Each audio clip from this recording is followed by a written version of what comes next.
G'day there folks, Woody here.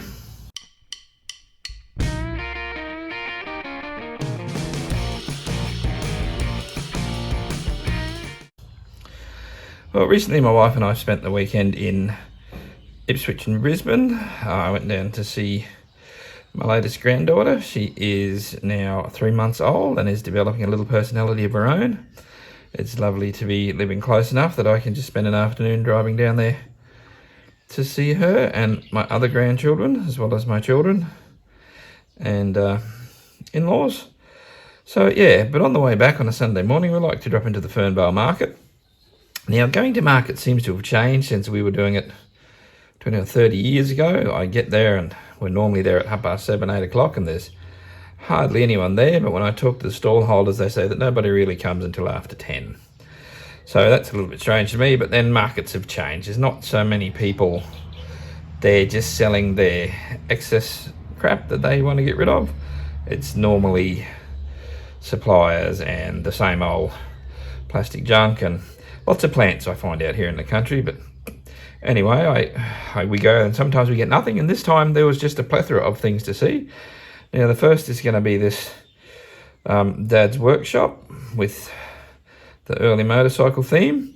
Now this is fantastic. I used to run a CNC plasma cutter such as this was cut on, and at that time, which was 20 years ago, that machine was charged out at $350 an hour.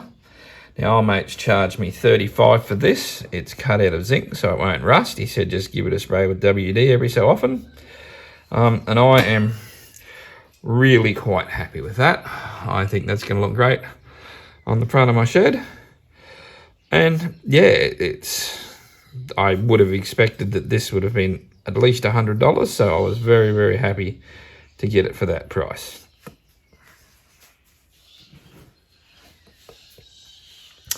Alrighty, so whilst I can see that the handle on this is an original, it does say selected immunised Australian timber.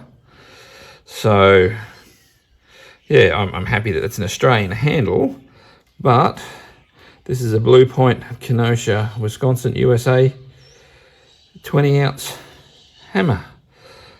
It's in beautiful condition, and as well as being something I'd like to have in my collection, it's also a valid tool. It's just, I think it's a wonderful thing. So yeah, I don't have a 20-ounce hammer. I think I've got most of the other sizes, but no, that's just lovely. I paid $20 for that, which I thought was pretty good for what it is. They still, you can still buy them new. They retail for about $100. So yeah, no, I'm very happy with that. Also, the same as this bloke here, I noticed this pair of Petersen Vise Grips, DeWitt, Nebraska, USA.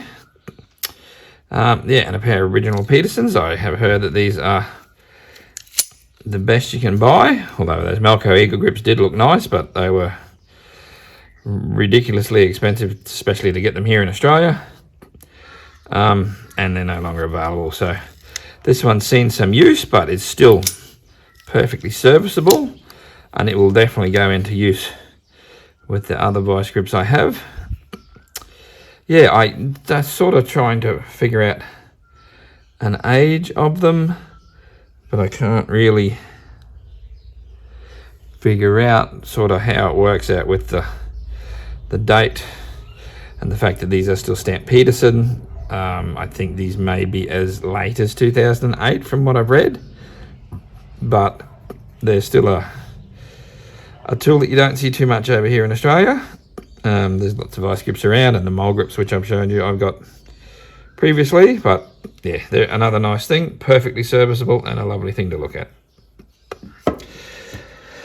And I paid $15 for them, so yeah, I don't think that's too much at all.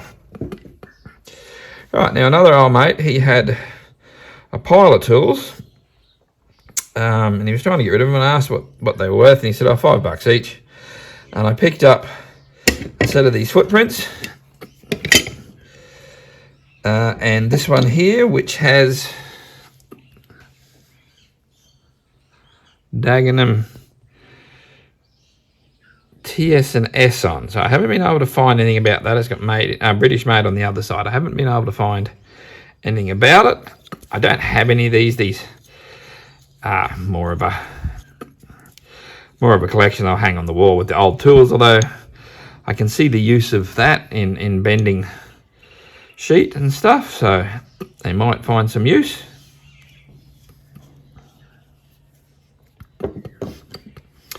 And this pair here, which I cannot find anything on, they're similar to the last one.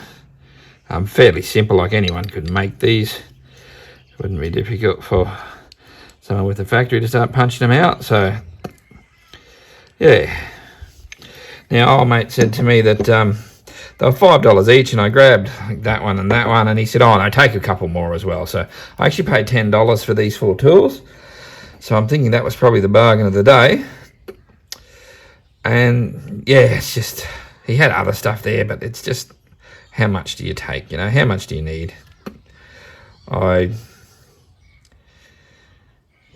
just don't know if I get a bit funny like that. I think, oh, I don't really need all this stuff. And then I found some signs, and I really am running out of place for signs, but this one here, this is for another grandchild of mine who absolutely loves sharks, so I'm thinking that might go up on her door or her wall or something. And then, of course, the Steamboat Willie version of Mickey Mouse is now out of copyright, so it's available to buy. I paid a lot for that one, $10, which is, as I say, I normally buy my signs for $3 from Silly Sollies, but that was a bit of a special one. Lots of colour, something different. And then the same bloke who had the hammer and the vice grips had a few of these signs, so I paid $5 each for them. That's a Lambretta one. I've already got a Vespa, so that balances that one off nicely. The Duckums, which I didn't have, so that'll go up there somewhere. And a Dr. Pepper. I do have one Dr. Pepper, but it's the diet one, so yeah, I thought that's a lot of colour in that. So yeah, so I paid $10 at one place for the Mickey Mouse sign. I paid $50 for the hammer and the vice grips, and 3 of the signs, or 4 of the signs. 3 of the signs. The shark one cost me $8 and $10 for these 4 tools. So spent a bit of money, but had a great day, and yeah, now I've just got to fit them all up.